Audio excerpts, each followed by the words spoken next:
Sí se ve, profe. Ah, genial. Bueno, esto sería un esquema de desarrollo del tema de desarrollo justamente del examen. Es simplemente para mostrarles a qué nivel estábamos hablando. De lo que le pedíamos, tenemos, por un lado, el desarrollo del esquema de la solución constructiva. Acá se muestra el suelo firme, acá se muestra la superficie, tenemos acá las diferentes capas de relleno, de napa, de arena suelta, etcétera, y cómo debería haber sido la fundación. Entonces mostramos que la fundación debería llegar al suelo firme y podría ser un piloto in situ, ¿verdad? Del tipo barrenado, Strauss, Frankie, ¿verdad? O prefabricado, ¿verdad? Esto es lo que le pedimos en el tema 1. Y la continuación de este sería esto que está acá a la derecha, en donde podrían haber hecho esto mismo acá abajo chiquitito y mostrar hacia arriba todo esto. ¿Qué es lo que le pedíamos que solucionen? Que solucionen el sistema constructivo del sistema portante. Entonces era simplemente qué tipo de sistema portante iban a usar. ¿Cuáles son los tipos de sistema portante? Tenemos los de muro portante y los de estructura en entramado. Y claramente, cuando hablamos de un programa como este, estamos hablando de una estructura en entramado. Sencillísimo era el tema 1. ¿Alguna pregunta sobre esto? Profe, ¿cuándo van a estar los resultados del primer parcial? Y en el transcurso de la semana debería estar publicado en la plataforma. La pregunta es sobre esto, si había una pregunta.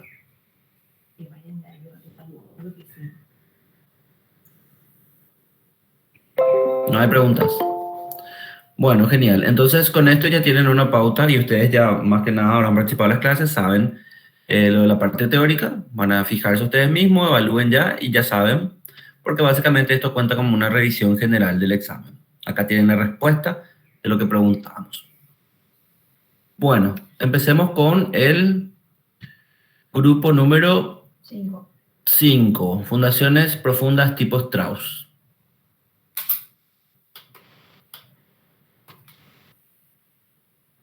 ¿Están presentes?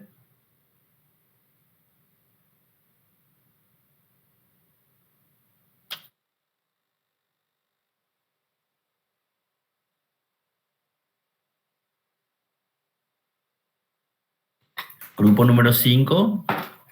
María Belén Duarte, Martín Bogado, Abel Espínola, Mauro Acuña, Nidia Arza.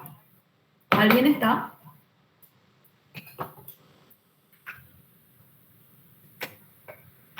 Bueno.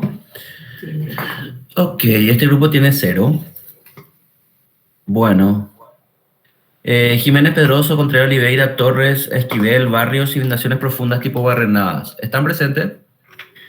Buenas, profe, sí estamos. Sí, profesor. Acuérdense, por favor, ceñirse por la guía de trabajo. No estamos en un trabajo de investigación, sino en un trabajo de sistemas constructivos. Y vamos a responder los puntos de la guía de manera precisa. Y nada, adelante.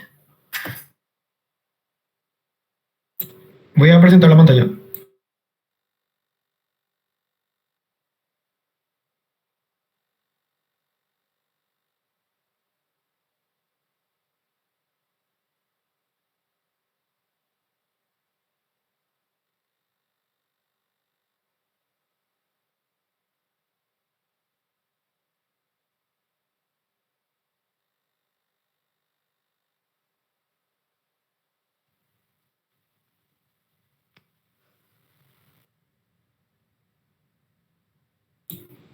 ¿Se ve, profe, la pantalla? Sí, se ve. Ok.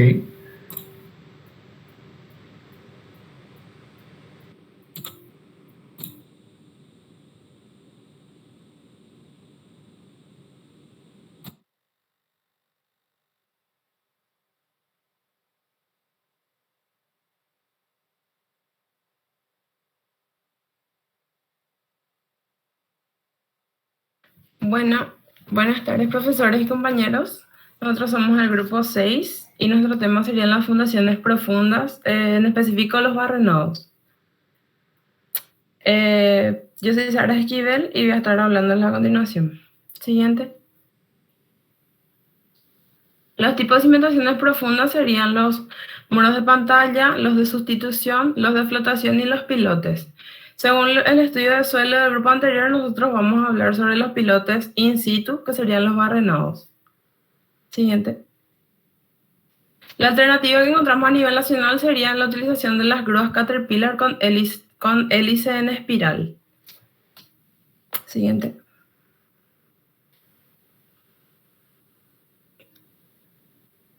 A continuación, las ventajas va a decir mi compañera Gabriela. Buenas, yo voy a hablar sobre las ventajas de los pilotis con procedimiento de extracción. Primero tendríamos los que se pueden obtener muestras del tierro mientras se realizan las excavaciones. Luego, los sistemas de perforación producen mucho menos ruido y vibraciones con aquellas máquinas que generalmente suelen ser las más ligeras y más baratas. Luego, pueden alcanzarse mayores profundidades. Después tendríamos las ventajas de los pilotes barrenados.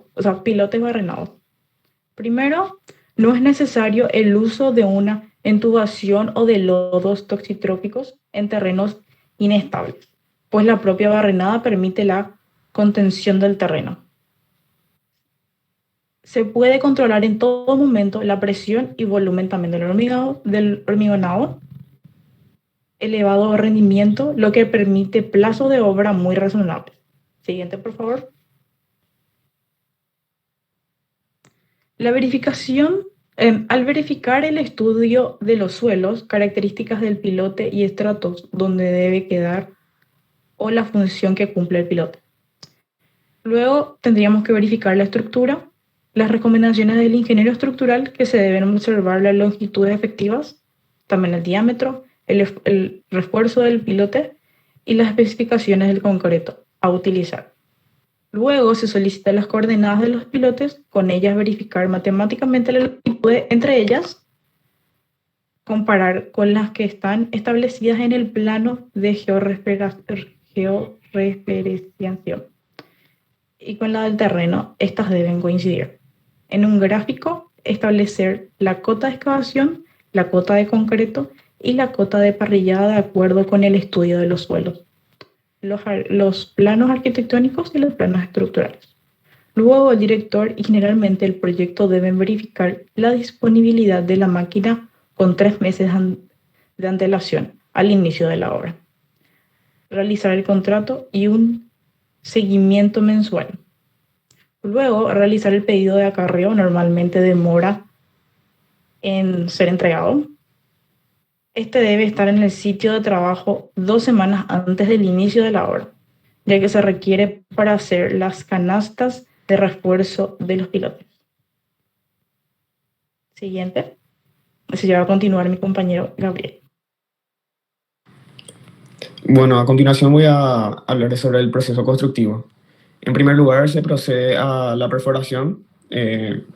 Se trae la grúa con lo que sería la hélice de espiral y se procede a la perforación del suelo, penetrando el terreno con la hélice por medio de un torque apropiado para vencer su resistencia. La barra de perforación está constituida por una hélice de espiral, como había dicho, unida a un tubo central y previsto de dientes en el extremo inferior que facilita su penetración en el terreno. Esta metodología de perforación permite su ejecución en terrenos cohesivos y arenosos y también en presencia o no de nivel freático. Luego, una vez alcanzada la profundidad deseada, se bombea el concreto a través del tubo central, rellenando la excavación abierta por una hélice, al mismo tiempo que esta última es extraída del terreno sin rotar o rotando lentamente en el mismo sentido del avance. A modo de dato, es una forma también de conocer las propiedades que tiene el terreno, las propiedades del suelo, por medio de esta herramienta. Luego se colocan los refuerzos, ya se trae la estructura. El método de ejecución del pilote de hélice continua exige la colocación del refuerzo y luego de su fundida. El refuerzo con forma cilíndrica es colocado dentro del pilote por peso propio o con el auxilio de un martillo de poca potencia. Y a modo de dato, el equipo empleado para introducir la hélice o el terreno está integrado por una grúa de oruga sobre la cual está armada una columna vertical de altura adecuada a la profundidad del pilote. Y está provista de guías sobre las cuales se desliza el motor de rotación de accionamiento hidráulico. A continuación les voy a mostrar el video del proceso constructivo.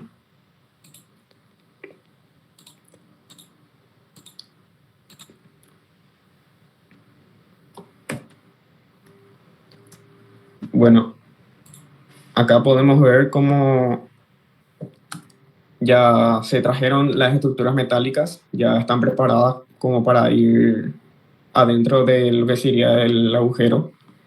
Y acá podemos ver cómo la hélice va extrayendo la tierra y a la vez va perforando el suelo. Y como habíamos dicho, se puede conocer más de cerca las propiedades del suelo y poder tener un mejor estudio de ello. Luego acá vemos cómo se está preparando lo que sería el hormigón para ser introducido en lo que serían las barrenas y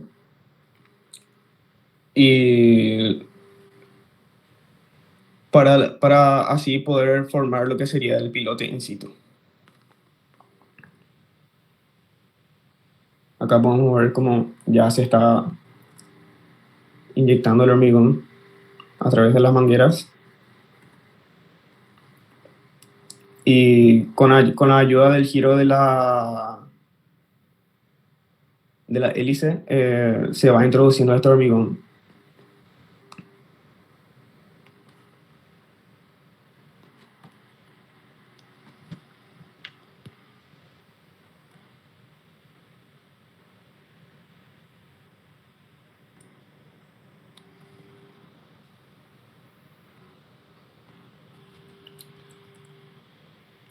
Bueno, una vez terminado este paso, luego ya por último, ya se procede a introducir lo que serían las varillas de hierro, ya con la forma de lo que sería el pilote.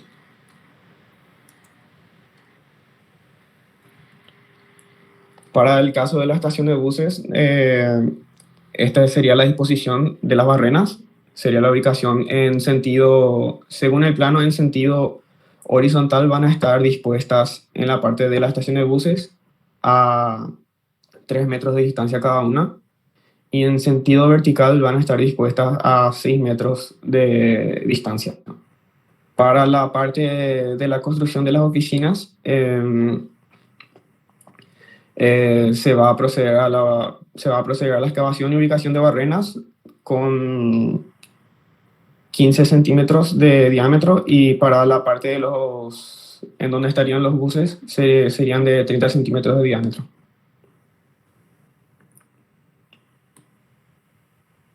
Acá podemos ver el corte también.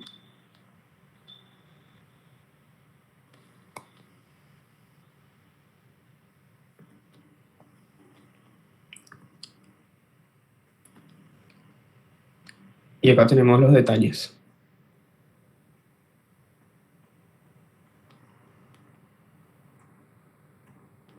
¿Puedes explicar un poco lo que es tu detalle? Porque ahí nomás no veo. Sí, bueno, acá podemos observar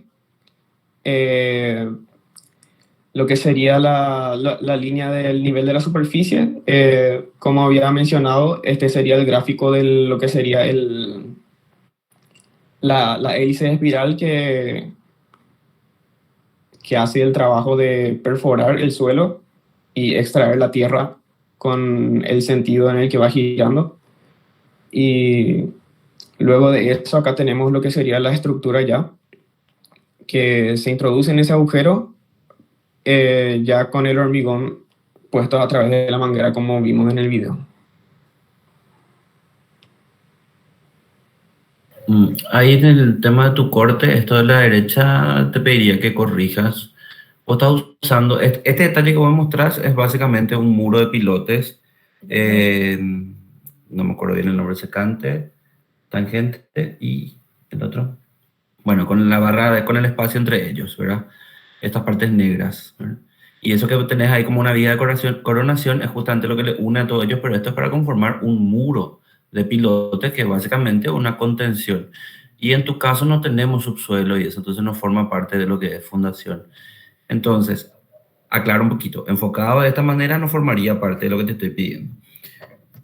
Te pediría que veas en el cabezal, más que nada, el detalle de un cabezal, del dado cabezal de los pilotes, y sobre eso el arranque de los pilotes.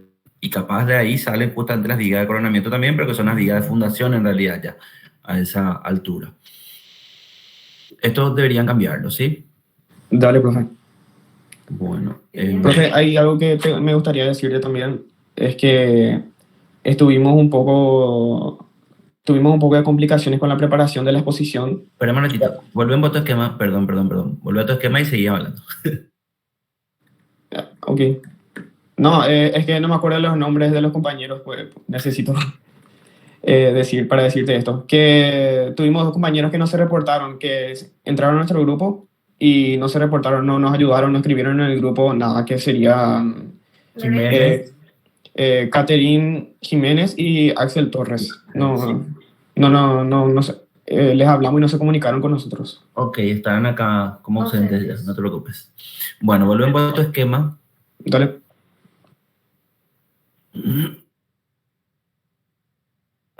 Esquema.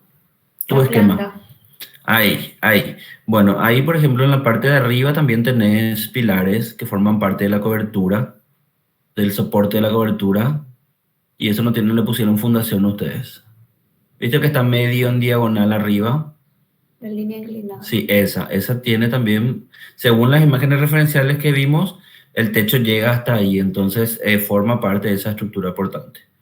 Eso también tienen que arreglar. Bueno, sobre el diámetro de sus pilotes, ¿con qué empresa vieron acá en Paraguay esto?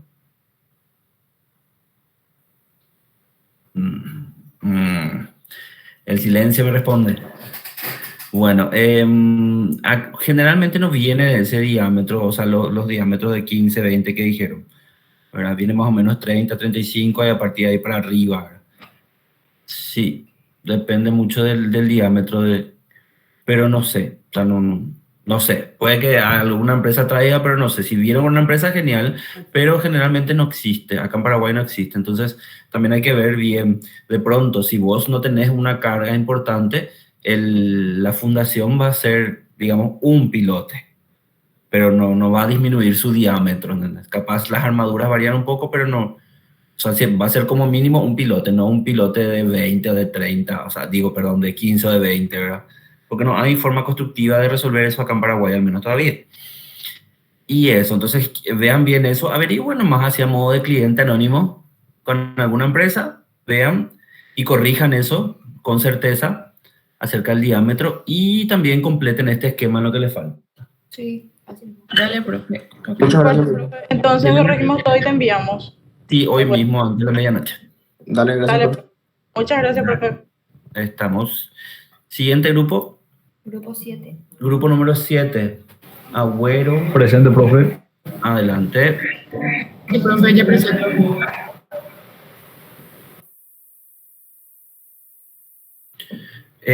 Si pueden, veo que hay mucha gente que se está desconectando. Sería bueno que esperen porque después tenemos que seguir con la revisión del examen de los temas teóricos.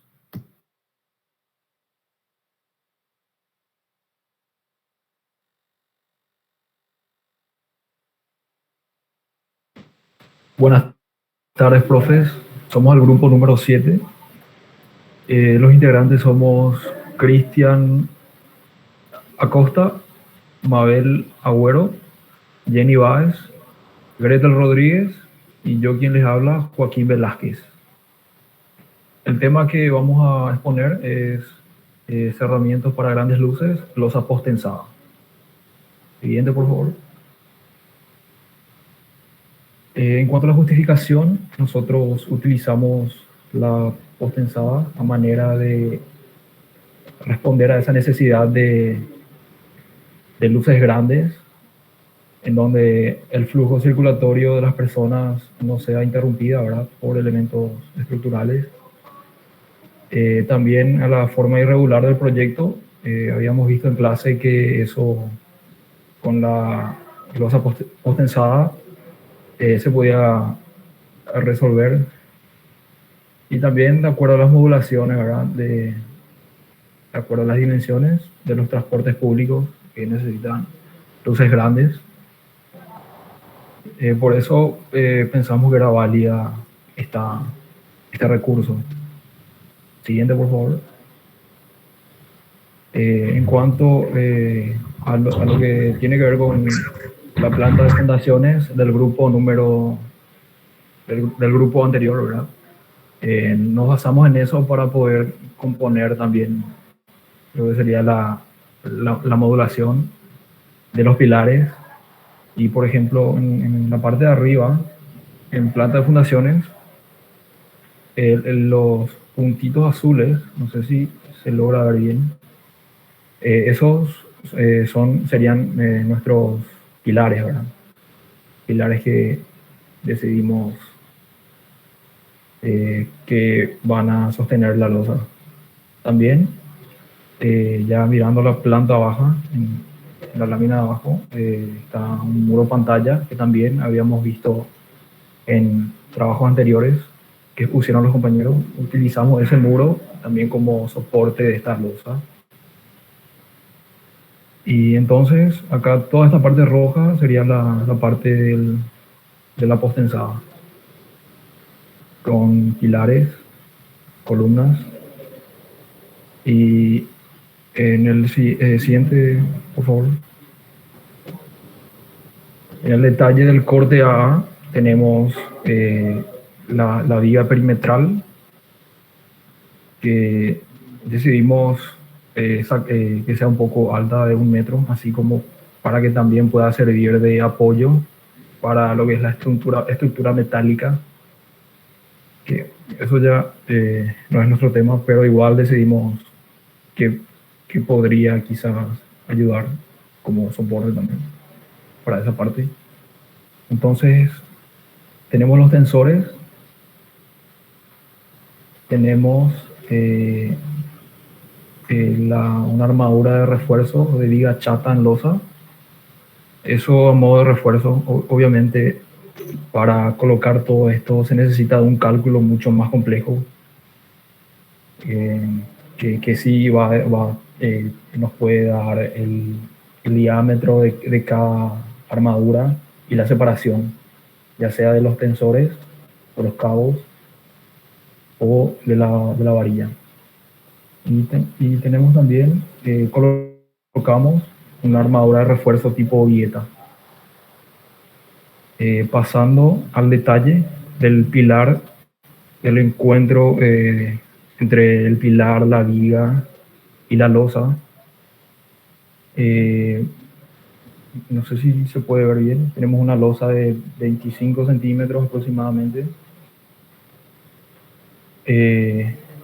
Una viga de 1 metro, y los tensores se colocan de forma intercalada. Eso vamos a ir viendo en la descripción del proceso de ejecución. Y un corte general BE que muestra también la parte de donde las personas esperan los buses. También tenemos la losa. Y bueno, los compañeros le van a estar comentando sobre el proceso de ejecución.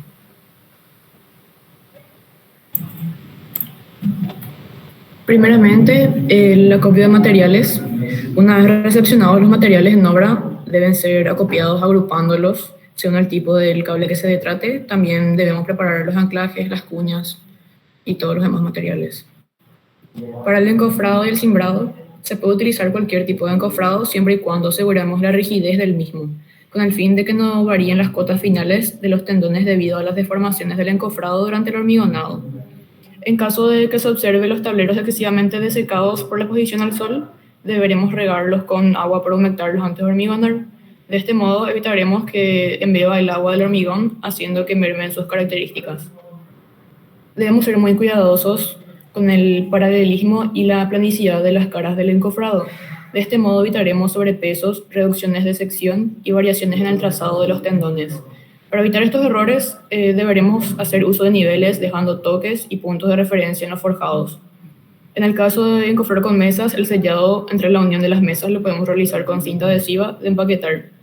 Se debe tener en cuenta que la colocación de puntales no entorpecerá el tránsito de operarios y materiales a través de los forjados. Podemos utilizar como referencia para controlar el tesado y el movimiento del forjado el despegue de este con la siembra. La colocación de armaduras. Tenemos para este tipo de losa varios tipos de armaduras. Está la armadura pasiva inferior, que es la malla electrosoldada, las silletas de soporte de la armadura activa y de la armadura pasiva superior, la armadura de refuerzo en zonas de anclaje, armadura de borde de sunchos y huecos, armadura activa y armadura pasiva superior. Los cables deben ser acopiados, separados del suelo para evitar la humedad, el calor, ambientes agresivos, etc. Los cables con anclaje pasivos en el extremo deberán traerlo confeccionado en taller, pudiendo realizarse en obra previo aviso al suministrador. Bueno, para la colocación de las tuberías y conductos para las instalaciones eléctricas sanitarias, se toman varios factores, como puede ser, vamos a decir, el nivel en el que se construirá la losa o el tipo de uso en que se le dará la edificación. Por esto se sabrá si las instalaciones estarán embutidas dentro del hormigón o irán debajo de esto. De cualquier manera, se colocará antes del cargado de hormigón.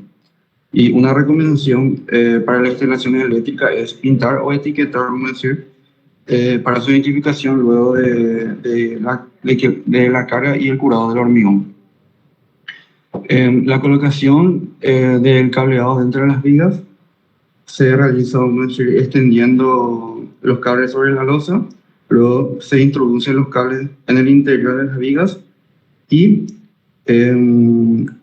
se colocan de varias formas, ya que las ubicaciones están variadas, ya que depende de dónde ocurre el momento máximo. Por ejemplo, en las columnas o apoyos se colocan en la parte superior de las vigas y en el medio de las luces se colocan abajo. Siguiente. Y en los anclajes activos, estos anclajes irán sujetos, vamos a decir, al encofrado mediante un sistema de atornillado que el fabricante nos va a proporcionar. De este modo se evitará que se desplace o varíe el ángulo de incidencia del gato hidráulico. Con el fin de evitar, vamos a decir, un cambio brusco de dirección en el anclaje, se incluye, vamos a decir, unos manguitos que están embuidos al hormigón. Esto ayuda también a que se produzcan presiones puntuales y que el cordón salga ortogonal a la tabla de encofrado.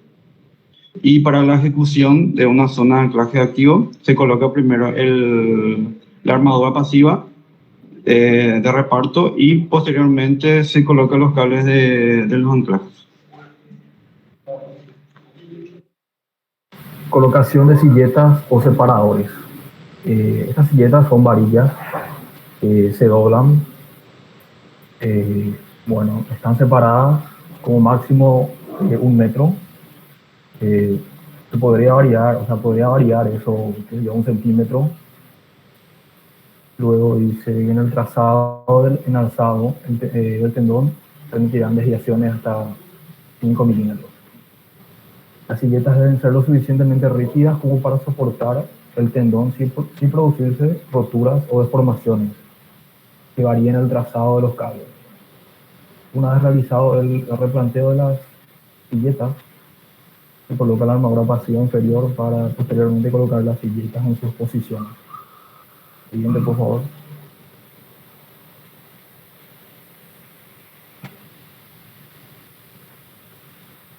La colocación de tendones. Se debe tener en cuenta el orden en que lo colocamos, ya que los tendones van entrelazados, hay que atender mucho. En primer lugar, deberemos colocar los tendones agrupados. Una vez colocados sobre las silletas, se colocan los tendones repartidos. Estos son atados a las silletas mediante alambres. Los cables que van agrupados pueden ser colocados de 2 en 2 en horizontal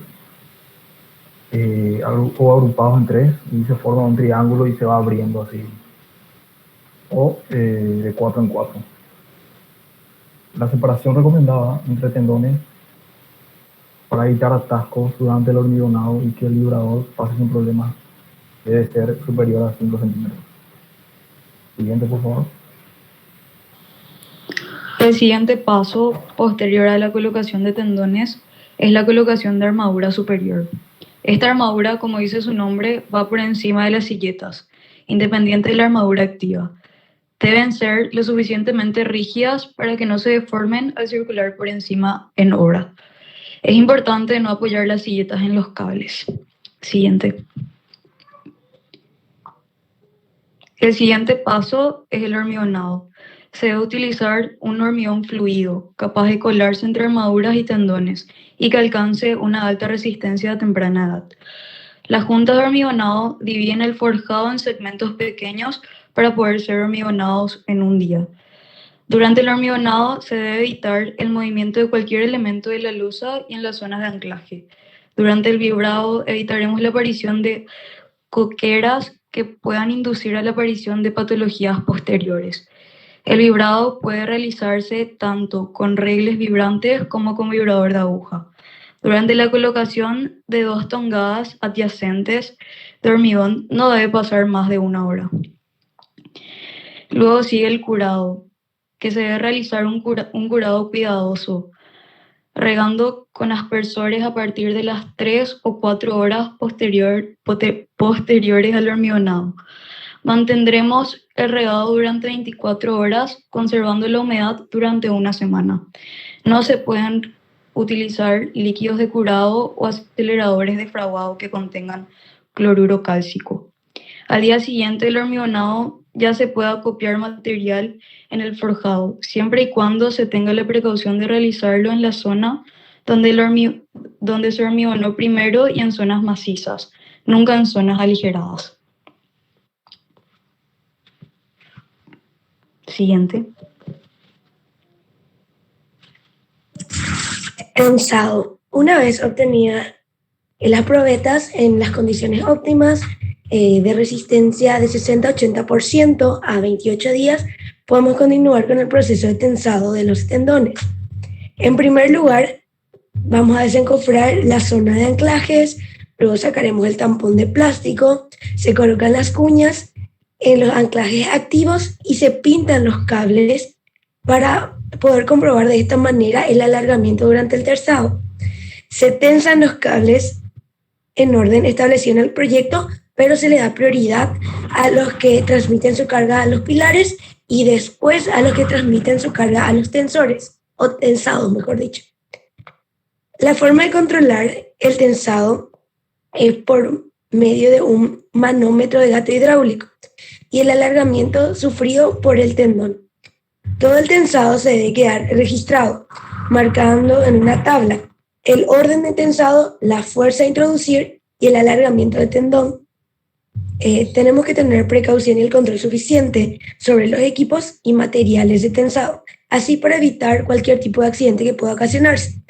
La probabilidad de rotura de un tendón se sitúa alrededor de 1 cada 3.000 anclajes activos. Siguiente. Continuando con esto, vemos la parte de desencofrado y desimbrado. Los puntales y las cimbras, a excepción de los laterales, deben mantenerse colocados hasta la puesta en tensión de la losa. Los laterales pueden quitarse antes, sin ningún problema. En la última planta podemos retirar la totalidad de las cimbras una vez tensados los tendones. El corte de excesos de puntas y protección de anclajes. Una vez anclados los tendones debemos cortar con radial las puntas sobrantes a tope de la parte exterior del anclaje. Una vez cortados se rellena con mortero no se permite el corte mediante soldadura porque el calor puede afectar el comportamiento del tendón. Continuamos con lo que serían las precauciones. Una vez que ya está concluida la parte de la estructura, no se deben realizar ni perforaciones en la zona de los cables. Tenemos que tener en cuenta también una precaución especial con el uso de pistola de clavos para el hormigón, ya que podría dañar los cables en las zonas donde los recubrimientos sean mínimos. En la obra se llevará un control de calidad intenso, debido a que se puede tratar de una estructura posttensada. Debemos controlar la resistencia del hormigón a 2, 3 y 7 y 28 días. También debemos controlar la geometría de los cables, así como el hormigón y el vibrado. Ahora el compañero Cristian les va a mostrar un video rápido del proceso constructivo.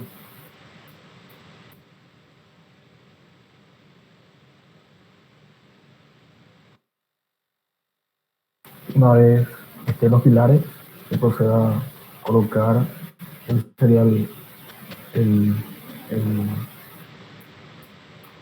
todo el maderamen que va a ser encofrado, ¿verdad? Se colocan las armaduras positivas, la silleta,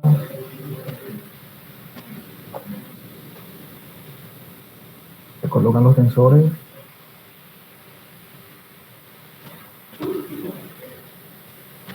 van las armaduras de refuerzo,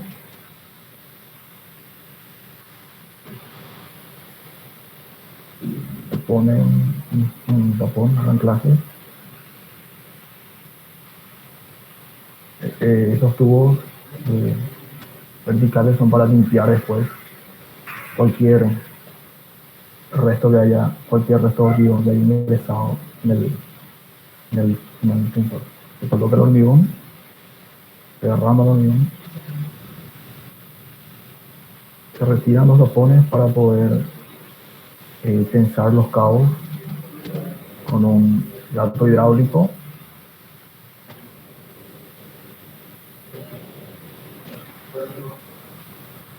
Y se rellena el agujerito de gas.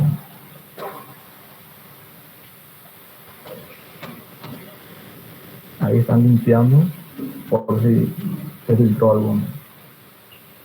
algo de suciedad.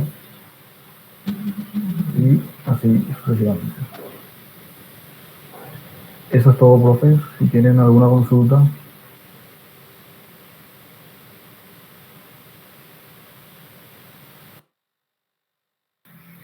Bueno.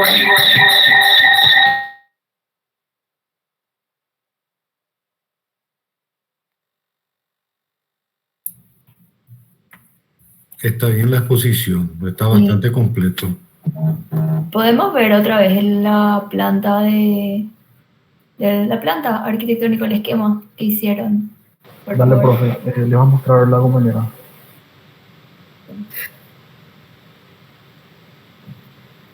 Yo no sé si está el grupo anterior de fundaciones para que vean que no hubo comunicación entre los grupos. No sé si pueden presentar para poder ver. Sí, ahí va a presentar la compañera, profe. Un momentito.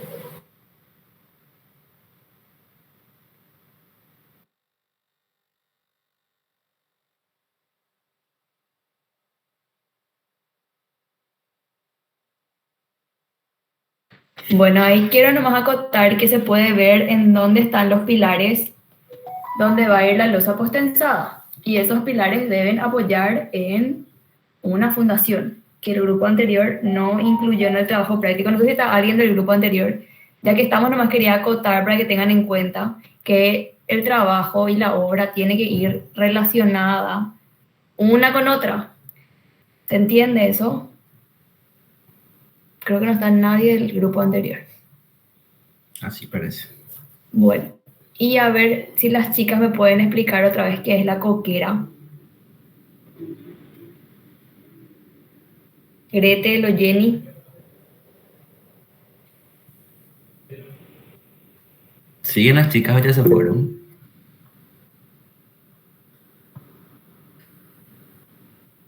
Bueno, yo no necesito que busquen en Google, yo quiero que me digan. Profe.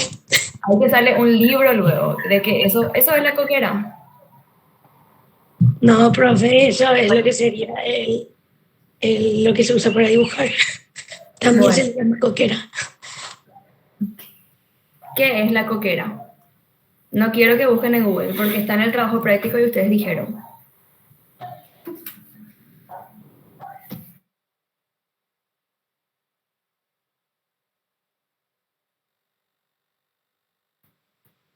No saben.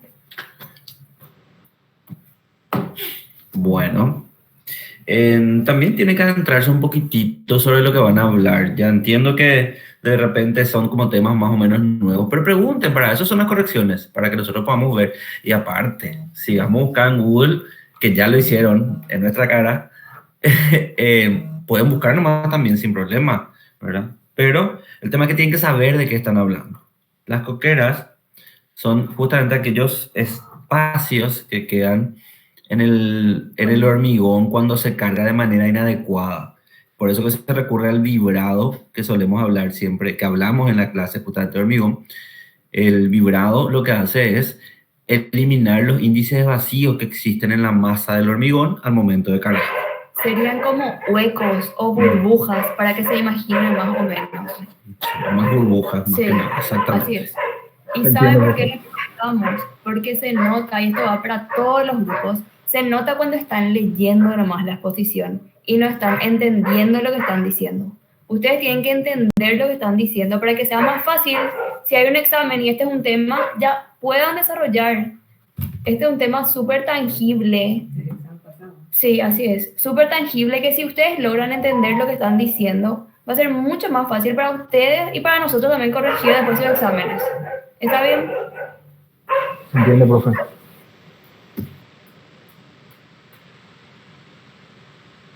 Bueno, para cerrar nomás, así para no terminar deprimidos. Súper bien en general, o sea, es una observación nada más que le está haciendo la arquitecta que es correctísima porque es totalmente cierta, pero en general es muy buen trabajo, solamente que le faltó un poquito más de dominio a las chicas, un poquito más de dominio del tema. Se vio un poco más eso en los muchachos. ¿Está? ¿Se entiende, Bueno. profe? Dale, siguiente grupo.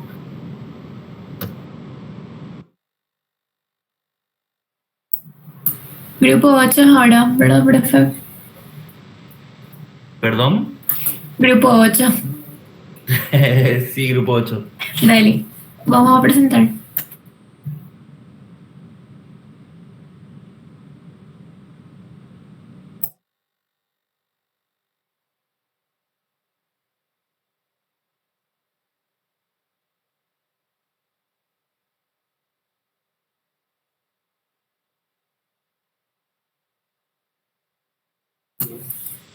Ahí está, ya empezamos.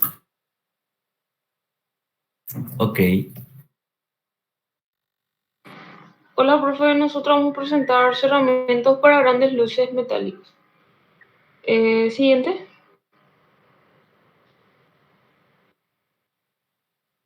Chapa sándwich. La chapa sándwich es también conocida como paneles sándwich o paneles compuestos.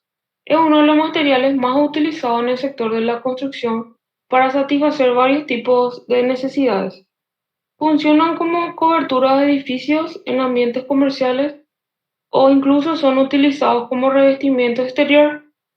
Gracias a sus diferentes presentaciones técnicas, permiten abrir nuevas posibilidades en la construcción, ya sea reduciendo los costos relacionados a la instalación, al montaje o la mano de obra.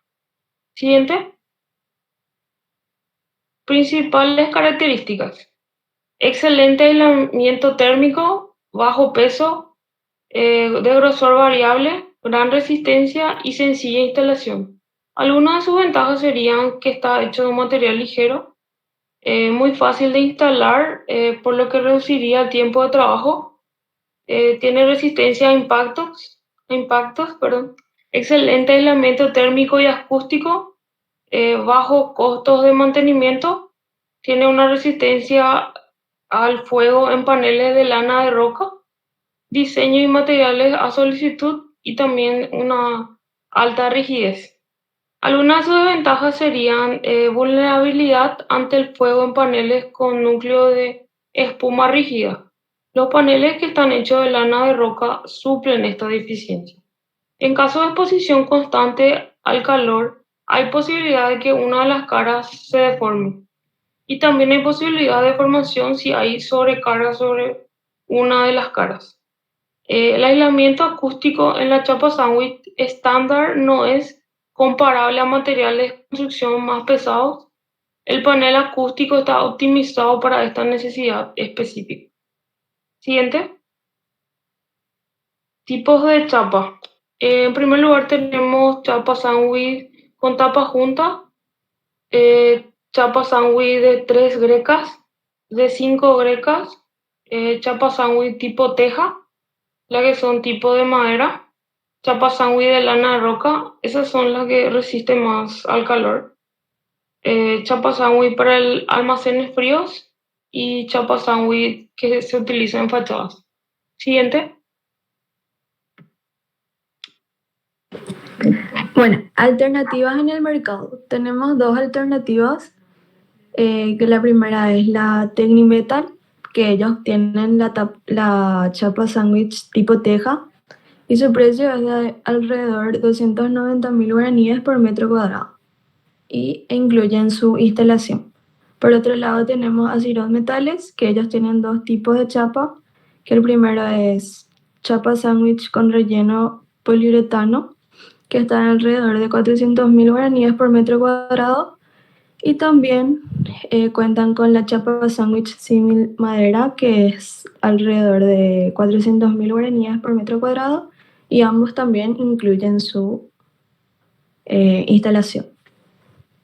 En el video que vamos a presentar a continuación, les voy a explicar más o menos el proceso constructivo de la colocación de chapa sándwich, específicamente la de 3 grecas.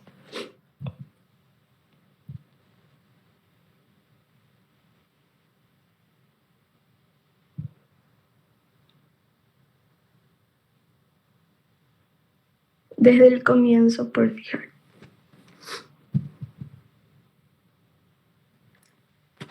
Bueno, para su realización vamos a estar necesitando perfiles de acero tipo C, varillas corrugadas que van a estar actuando como tensores y una placa de fierro que va a servir para apoyar estos postes.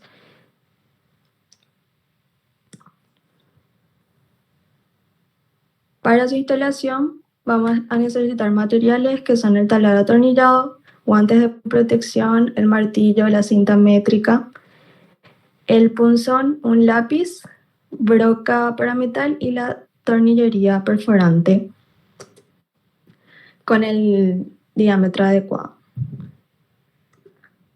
Bueno, primeramente vamos a situar el panel en el tejado, asegurándonos con una escuadra para que esté en el ángulo correcto.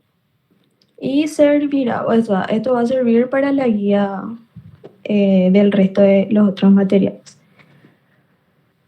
Y también tenemos que conservar el plástico protector hasta el final del proceso. En la primera fila vemos que no tiene las ondas completas, ya que está concebida para el solap. Lleva la placa a tope, dejando que esta misma sobresalga la parte de la chapa que no tiene aislante. Bueno, cada panel, como estamos viendo ahí, solo necesita dos fijaciones. Una en la parte superior y otra en la parte inferior. Ambas deben ser colocadas en primera fila de forma vertical.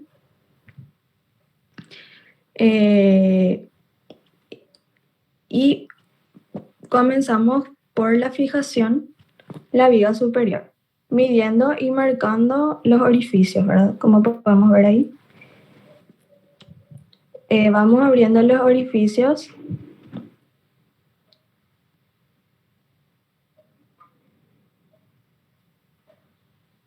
Bueno, ahí están instalando más bien.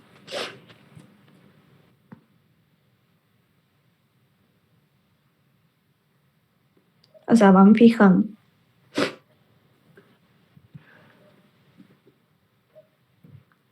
Bueno, y esos orificios fueron abiertos por el punzón, que se dan con pequeños golpecitos con ayuda del martillo, ¿verdad?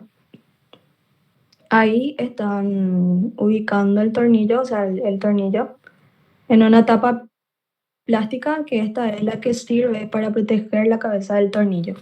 Y así también evitar que cualquier agua o lluvia, lo que fuese, pueda entrar por el orificio hecho anteriormente, ¿verdad?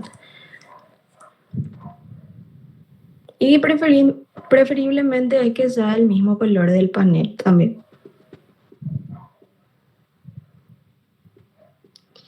Y finalmente cerramos la tapa. Y de la misma forma volvemos a atornillar la segunda fijación, pero esta vez a la viga inferior.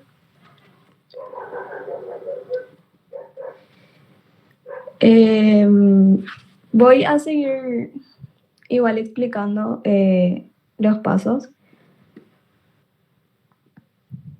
Que nos faltaron dos, que es hacer los cortes, que cuando necesitamos hacer cortes debemos medir y marcar, cortar con sierra, preferiblemente circular. Por último, encajar los remates, que solo queda poner las piezas de terminación que corresponden al tejado, como tapas de alero o tapas laterales, tapas juntas, etc. Que se encajan a presión, como pudimos ver, y se fijan con remaches. Y así es más bien para conseguir un acabado estético y también para proteger todo el conjunto. Y cuando terminemos todo el montaje de panel sándwich, ahí podemos retirar el plástico protector.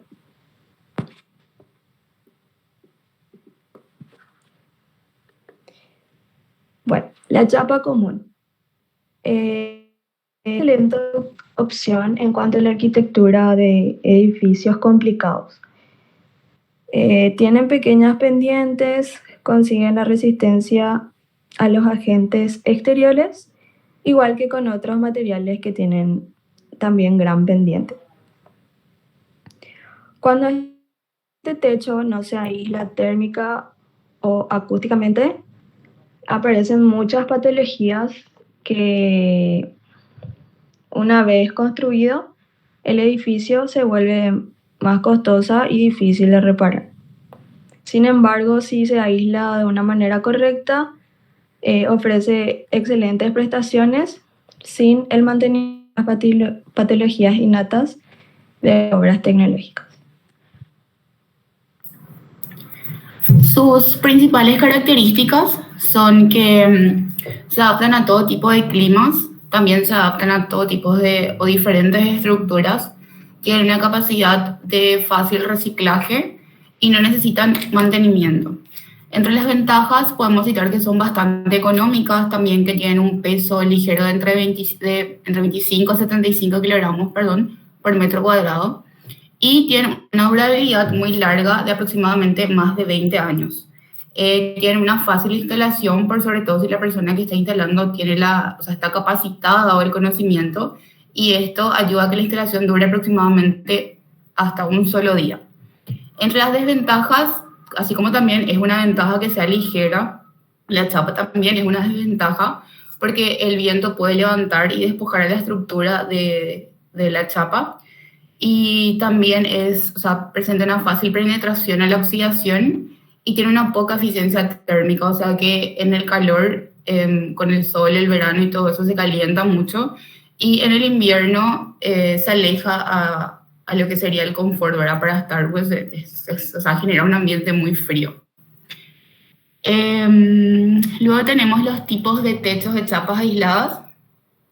Tenemos la cubierta de chapa con poliuretano expandido.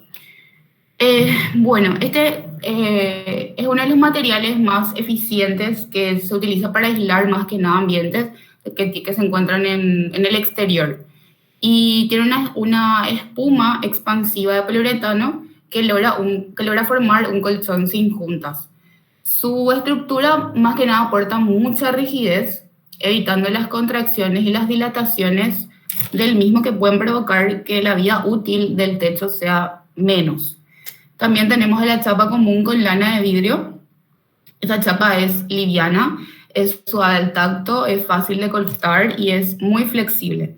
Esto ayuda a que sea fácil trabajar con ella por las irregularidades, por la asimetría de la construcción y las complicaciones que se presentan, ¿verdad? Y el formato más básico de este material es que no contiene aluminio y es utilizado, es muy factible para la aislación térmica y acústica. Luego tenemos la chapa común con poliestireno expandido y como están construidas con poliestireno espumado también ayudan a aislar el ambiente de temperaturas extremas, ¿verdad? Y su estructura de celdas cerradas no permite el paso de agua, entonces esto hace que no se generen hongos en el cerramiento. Bueno, a modo de comentarles un poco, tenemos dos empresas. Una de ellas se encuentra en la ciudad de San Lorenzo y la otra en la ciudad de Asunción, que es la Acomar Sociedad Anónima, que tiene la chapa galanada sinusoidal, que consta con la instalación, la estructura metálica y la chapa galanada de 200.000 guaraníes por metro cuadrado, y luego hace construcciones que tiene la chapa galvanizada trapezoidal, con la instalación, con la estructura metálica y la chapa trapezoidal, de 150.000 guaraníes por metro cuadrado.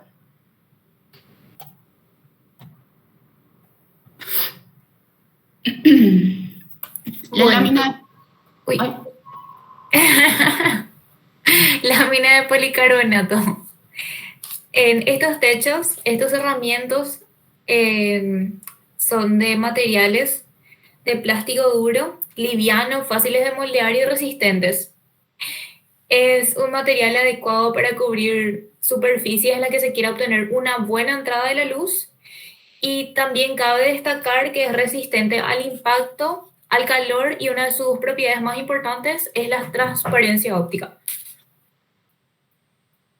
En cuanto a sus principales características, tenemos que el moldeado es fácil, es un buen aislante térmico, es liviano y resistente, y la luz puede pasar de forma directa.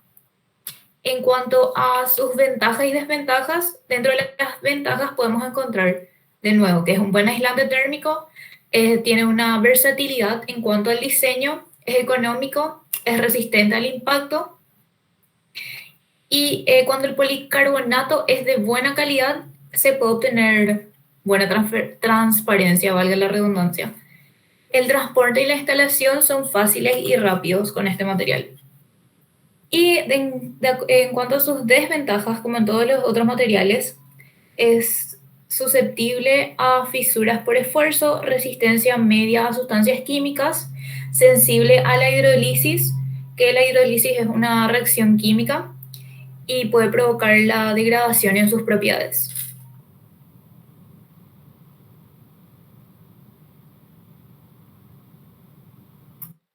Bueno, y hicimos unas averiguaciones sobre cómo esto se presenta en el mercado.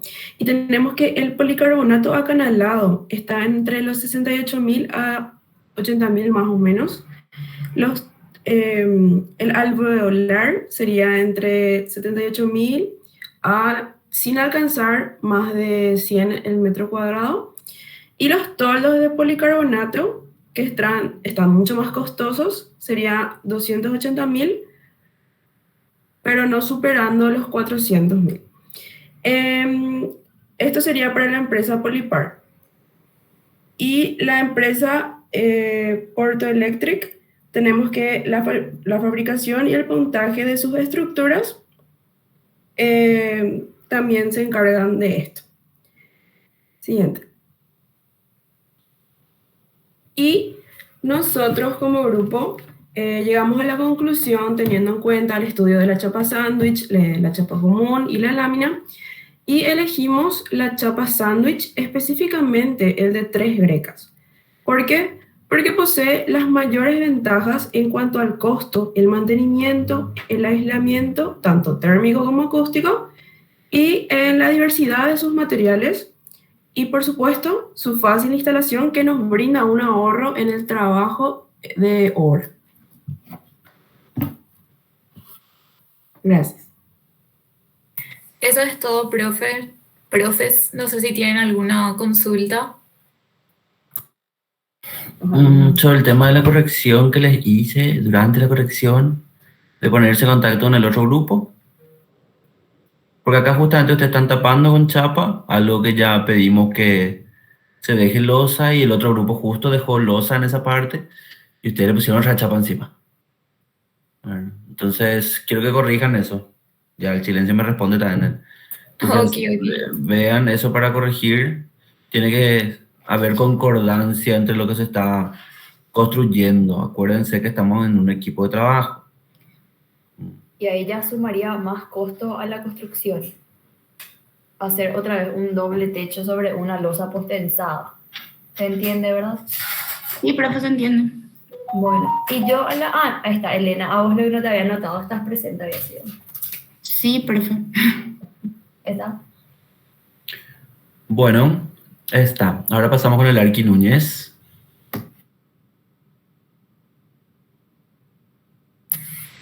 Gracias, Edu. Voy a presentar ahora,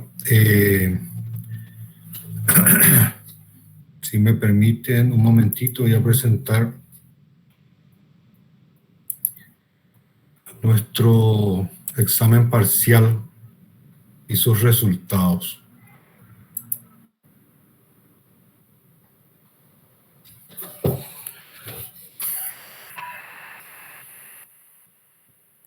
Quiero saber si ahí por lo menos me están viendo o escuchando, ¿verdad? ¿Me escuchan y me ven? Sí. Ambos. Profe. Bueno, listo. Vamos a empezar entonces por la primera parte. Por lo menos por la fila 1. La fila 1, la parte de falso verdadero, nosotros habíamos propuesto de que si eran erróneos los enunciados, ustedes tenían que poner falso y decir lo que realmente corresponde, ¿verdad? Para el primer caso de las losas postensadas, tienen las ventajas que no exige mano de obra y maquinaria altamente especializada, ya es falso, porque al contrario, debería de, acá usted tenía que haber respondido de que este tipo de losa postensada exige mano de obra calificada, como así también de maquinaria también altamente especializada. Y aparte de eso, sus piezas estructurales de hormigón no son susceptibles de corrosión. Eso también es falso, son susceptibles de corrosión. O sea que esta primera pregunta es falsa y ya les di a ustedes las respuestas correctas, ¿verdad? El siguiente tema de la fila 1 era los tablones horizontales y verticales, los tablestacados, los muros pilotes son métodos de consolidación del terreno. No son métodos de consolidación, esto es también falso. Son métodos de entibación. Así no era la respuesta. Siguiente tema. Las losas postensadas que hace un ratito dio sus compañeros, bastante bien detallado, decía que es un sistema constructivo que surge del hormigón preesforzado. El hormigón, atiende acá, surge del hormigón preesforzado, el cual es sometido a esfuerzo de tracción. Esto es falso porque el hormigón de por sí solamente puede ser sometido a esfuerzo de compresión. O sea que esta palabra tracción ya hace que todo sea falso, este enunciado. Bueno, las respuestas correctas que había que marcar acá, por ejemplo, dice, ¿cuál es la información que se necesita conocer sobre el suelo y que afecta a las disposiciones técnicas, daban las opciones de espesor de la capa vegetal, que no sirve para nada, los factores físico-ambientales, mucho menos, que tiene que ver el ambiente con el estudio de suelo. Tipo de suelo, esta es la respuesta correcta. Esta es la información que se requiere para conocer el tipo de suelo, para determinar el tipo de fundación. A y C son correctas, ya no corresponde, ¿verdad? Porque al ser A incorrecta, ya anula totalmente. El punto 2, la solicitud del permiso de construcción será acompañada de los siguientes documentos. Planilla de proyecto, es cierto, es solamente una parte, la planilla de obra. La carpeta de los planos y cálculos de anteproyecto también es cierto, pero es incompleto. La que es completa es la opción C, carpeta de planos, las planillas y el cálculo de proyecto. Porque sobre el cálculo de proyecto y la planilla se hace el pago del impuesto a la obra, ¿verdad? Que ellos, según la municipalidad, someten a un porcentaje de acuerdo a tu planilla de cálculo, te enfaja el impuesto a la obra. Entonces, la opción C es la correcta. Y acá, lógicamente, lo que le descarta es, aparte de ser carpetas, cálculo de proyecto, etcétera, organización de obra. Esto no se pide en la carpeta municipal. El desarrollo ya lo dio el arquitecto Eduardo, ¿verdad? Al inicio de la clase. Ahora, después vamos a ver el proceso constructivo de la losa nervada y losa reticular. Primero quiero terminar esta parte de los falsos verdaderos. En la fila 2 habla en el mismo enunciado también, que si son erróneas las respuestas, uno tiene que dar la respuesta correcta, ¿verdad? La justificación. Y lo siguiente dice, las cimentaciones profundas son aquellas que llegan al suelo firme, como ser cimentación corrida bajo muros, aislada bajo pilares y losas placas. Falso, porque estos ejemplos que se dio corresponden a cimentaciones superficiales, no profundas. Las cimentaciones profundas son los pilotes y tubulones. Así de sencillo. En el punto B, los entramados trabajan distribuyendo las cargas en toda la extensión de los muros. Falso de toda falsedad. ¿Por qué? Porque trabajan recibiendo las cargas de las vigas y se transmiten a los pilares. O sea que son cargas puntuales. En este caso los muros son de simple cerramiento. Entonces también este es falso. Y el último, en las losas nervadas, ¿verdad? Hay desperdicio de material, no requiere de fuerza laboral especializada. Los dos enunciados tampoco son verdaderos, son falsos. No hay desperdicio de material, por eso que es una losa alivianada que tiene moldes, ¿verdad? Es cierto que tiene un espesor mayor, pero se reduce bastante la parte del hormigón especialmente. Y lógicamente para su confección requiere fuerza laboral especializada. Con esto entonces queda todo respondido lo que es la parte de falso verdadero y las respuestas correctas. ¿Hay alguna duda hasta acá? Para poder ver ya los otros temas.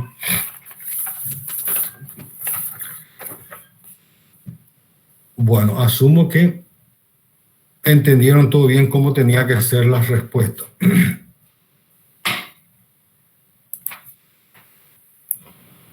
La losa posttensada, el proceso constructivo. Bastante bien lo dieron los compañeros de hoy.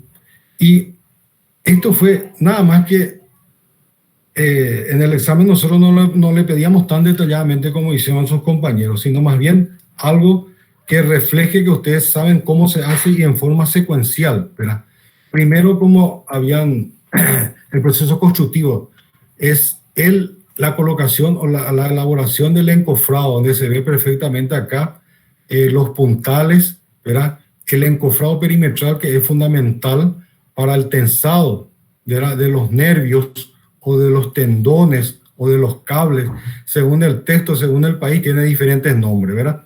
Y se hace sobre un encofrado que le llaman, algunos libros le llaman mesa, ¿verdad? Porque tiene una forma totalmente lisa, no tiene ningún rebaje ni nada. Entonces, primero encofrado, se da énfasis a la terminación del encofrado perimetral, porque esto tiene que estar muy bien hecho, porque de acá, una vez cargado el hormigón, se tiene que hacer las tensiones. Punto 2 era, bueno, es lo mismo que estábamos diciendo. El punto 2 es ya prácticamente hacer las armaduras, especialmente las armaduras principales que van sobre, en los lugares donde están los pilares. ¿Por qué? Porque los pilares, como no tiene viga, ¿verdad? Dijimos que no hay un encofrado totalmente liso, como una mesa. Entonces, como no hay viga, entonces prácticamente la losa trabaja en forma de corte, especialmente donde hay los pilares. Entonces, generalmente esto tiene un refuerzo y tiene lo que se llama capiteles, ¿verdad? Se refuerza acá con armaduras, ¿verdad? Aparte de poner ya todas las armaduras, como está indicando acá, las armaduras activas, que son las que se encuentran en la parte inferior, directamente sobre la mesa o sobre el entablonado del encofrado. Seguidamente se coloca ya los cables, ¿verdad? O los tendones, ¿verdad? Y en el encofrado perimetral aparecen, ¿verdad? Los tapones, ¿verdad? Los anclajes, que son esto que figura acá, ¿verdad? Y estos son los cables o los cables, realmente como un cable eléctrico. Ustedes saben que el cable eléctrico tiene una vaina, ¿verdad? Una vaina que es de plástico, y dentro, en los cables eléctricos están el cobre, ¿verdad? El cobre. Y en vez de cobre, acá nosotros tenemos las varillas de acero, ¿verdad? Estos cables entonces se ubican dentro de los anclajes, ¿verdad? Que son estos, para posteriormente hacer la tensión, ¿verdad? Pero antes de tensar, lógicamente que se tiene que colocar todo lo que sea la parte de instalaciones, ¿verdad? Desagües, prever eso, ¿verdad? Instalaciones lumínicas. Acá entra a trabajar tanto el sanitarista como el electricista antes del cargado. Después, cuando se tiene todo, después de colocar todos los drenajes, las tuberías acá, se hace el vertido del concreto, ¿verdad? Después se espera 3 a 4 días, cuando alcanza más o menos el fraguado del 70-80% de resistencia. En ese momento, entonces se hace la tensión cuando se llega. O sea, al llegar a esta, se calcula que tiene una resistencia ya del 70-80% al tercer o cuarto día después del fraguado, lógicamente después de hacer el curado correspondiente. Y lógicamente se procede a remover los moldes y sacar los tapones, ¿verdad? Que tenían esto, ¿verdad? Y se limpia, y auto seguido se somete al gato hidráulico a estirar, ¿verdad? Las varillas, ¿verdad? O los aceros, pero previamente, antes de estirar, se marca, porque esto tenemos que saber cuánto es lo que puede estirar el gato hidráulico. Esto está todo calculado, ¿verdad? Entonces el resultado se verifica con el propuesto durante el proceso de cálculo. Este es el tensado que se hace con el gato hidráulico, y se tiene un barómetro que está indicando acá la tensión que está sufriendo las varillas, ¿verdad? Las varillas tensionadas. Así de sencillo es. Acá se ve, por ejemplo, una varilla que aún no fue tensado, ¿verdad? Y acá ya es una varilla que ya fue tensado, ¿verdad? Y ya se ve la diferencia, ¿verdad? Porque esto, al estirar, lógicamente que tiene otra posición el marcaje. Entonces se realiza una comparación del cable o la varilla tensionado y no tensionado, y se corrobora su correcta ejecución. Una vez terminado todas las tensiones, todo el estirado, que por eso se llama post-tensado, se cortan las varillas sobrantes, y eso lógicamente se tapa, se rellena, y ya queda terminado. Así de sencillo. ¿Alguna duda? ese era el tema del proceso constructivo de la fila 2, si mal no recuerdo, que era sobre el proceso constructivo de losa post-tensada. Y a ver un poco, vamos a cerrar esto.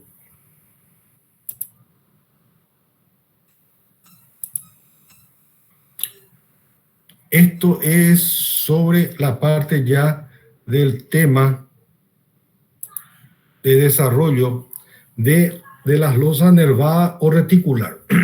Esto es similar, es una variante nada más de la losa post-tensada, su proceso constructivo. Es totalmente igual el tema de la confección del encofrado, en primer lugar, donde acá se ve en perspectiva, ¿verdad? Se coloca los moldes, ¿verdad? Esto le llama molón a algunos, que es como yo le había dicho cuando di mi clase, que parecía las cubetas, y se van colocando esto, y entre esas cubetas se van colocando las armaduras, como se ve acá, y lógicamente la armadura perimetral, que es la armadura principal. Y lógicamente después se hace el vertido del hormigón. Como yo le dije, esto tiene un espesor mayor que las convencionales, pero hay un gran ahorro de materiales de hormigón, porque solamente el hormigón trabaja en la parte superior, ¿verdad?, a la compresión. Y lógicamente que está ayudando acá a la parte del embiguetado, a la parte de los nervios también entra el hormigón, porque queda estos espacios entre los moldes. Entonces acá prácticamente se completa el hormigón y está trabajando acá a la compresión, y las armaduras trabajan a la tracción. Esta es otra vista, lo mismo que estamos diciendo, ¿verdad? El encofrado, que en algunos libros dice la mesa, porque es realmente es como una de madera, generalmente es, ¿verdad?, que lisa como una mesa, y encima se van colocando las armaduras secundarias, las armaduras principales, y se remata con unas armaduras superficiales sobre los moldes, ¿verdad? Y posterior a eso se hormigona. Lógicamente, después de controlar todo, de que estén bien las armaduras y de que entre el sanitarista y el electricista, que tiene que colocar la parte luminaria, si es que tiene acá. Generalmente, como es muy ancha, y como tiene moldes por debajo, casi no se suele hacer las instalaciones lumínicas por este tipo de estructura, ¿verdad? Por el espesor que tiene, y aparte de eso, que de abajo tiene unos huecos, entonces produce mucha sombra. Entonces lo ideal sería que las iluminaciones vayan adosados a la parte inferior de la estructura. Este es un corte de una losa nervurada, ¿verdad?, o reticular, donde está pintado a rayas lo que es el hormigón, y este es el molde que queda, ¿verdad?, de lo que dijimos, los casetones, que son tipo esta hilera, ¿verdad?, las cubeteras de hilera, que son en forma de cubo, también tienen los moldes. Entonces, este espacio que queda entre las cubeteras es lo que se carga de hormigón, donde tiene las varillas precisamente. Acá están las varillas principales, acá las varillas secundarias en la parte superior, y las armaduras de distribución. Este es otro detalle, ¿verdad?, donde ya se muestra acá los apoyos, ¿verdad? Generalmente este tipo de armadura permiten un apoyo de 9 a 10 metros o más, inclusive, entre apoyo. Por eso es muy utilizado, porque es muy resistente y da la posibilidad de un apoyo entre pilares, o sea, la luz entre pilares, que sea fácilmente de 10 metros. Bueno, eso es todo. No sé si hay alguna pregunta. Eso es lo que ustedes tenían que haber respondido. Siento decirle a ustedes, pero los exámenes dan mucho que desear. Tienen que estudiar más y queda todavía un segundo parcial, así que les recomiendo que estudien para el segundo parcial para poder recuperarse, y en el transcurso de esta semana vamos a estar dando el resultado. Yo creo que vamos a levantar ahí por la plataforma y ustedes ya van a estar enterados del resultado de sus exámenes. Muchas gracias.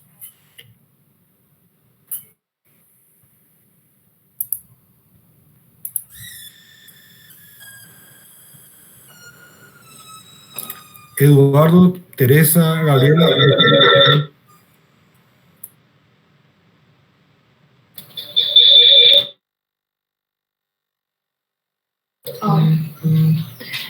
Buenas tardes. Así como comentó el arquitecto, realmente los exámenes están bastante flojos, y más que estudiar es participar de las clases, porque todo esto que acabamos de escuchar ya lo habíamos escuchado en clases anteriores antes de la fecha del examen, y si tomaban notas o prestaban atención o entendían o preguntaban, yo creo que lo hubiese ido mucho mejor en resolver la problemática que se les presentó nuevamente. Insisto en que nada es de memoria, nada es mecánico, hay que razonar, hay que entender. En el primer tema del desarrollo, que valía 3 puntos del sistema de fundación, donde le damos a ustedes un tipo de suelo con una variedad de estratificación, no fuimos rigurosos porque en aceptar cualquier tipo de pilotes, ¿verdad? Ahí le dimos la opción de pilotes, ya sean prefabricados o los fabricados in situ.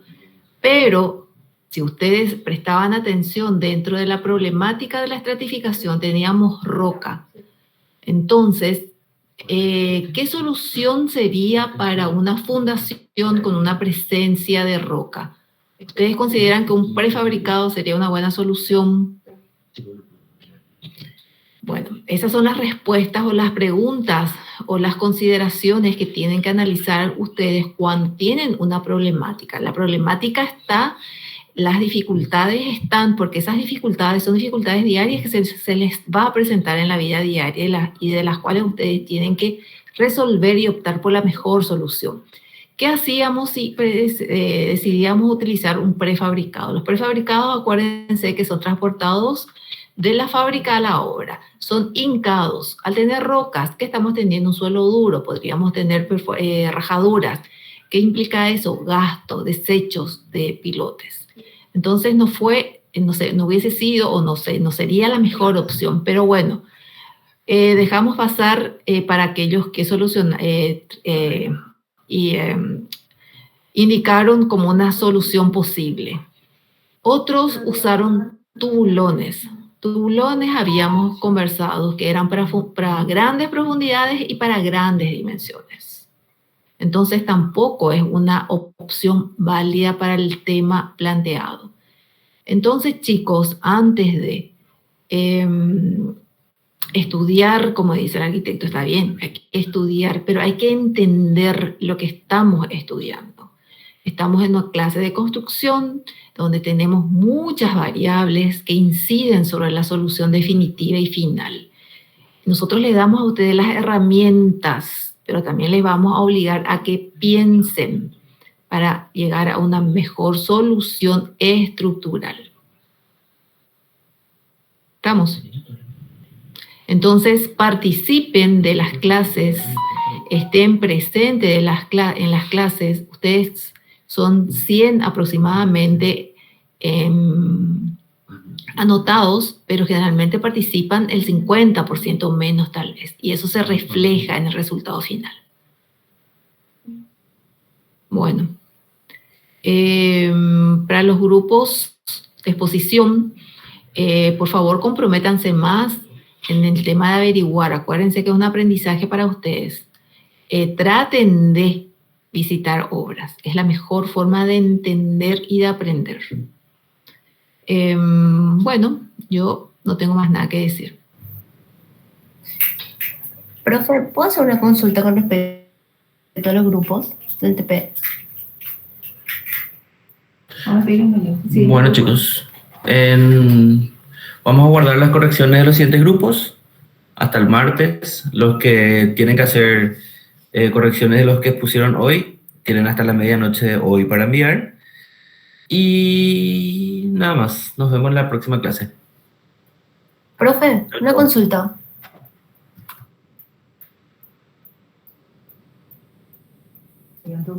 No escuché. Profe, ¿estás todavía ahí? Adelante con tu consulta. Ok. Profe, era una de las que estaba sin grupo de TPI en la lista actualizada. No se me agregó a algún grupo y estaba escribiendo en el foro, pero como no tuve respuesta, entonces ahora me acerqué para preguntarle en la clase. ¿Cuál sería tu pregunta?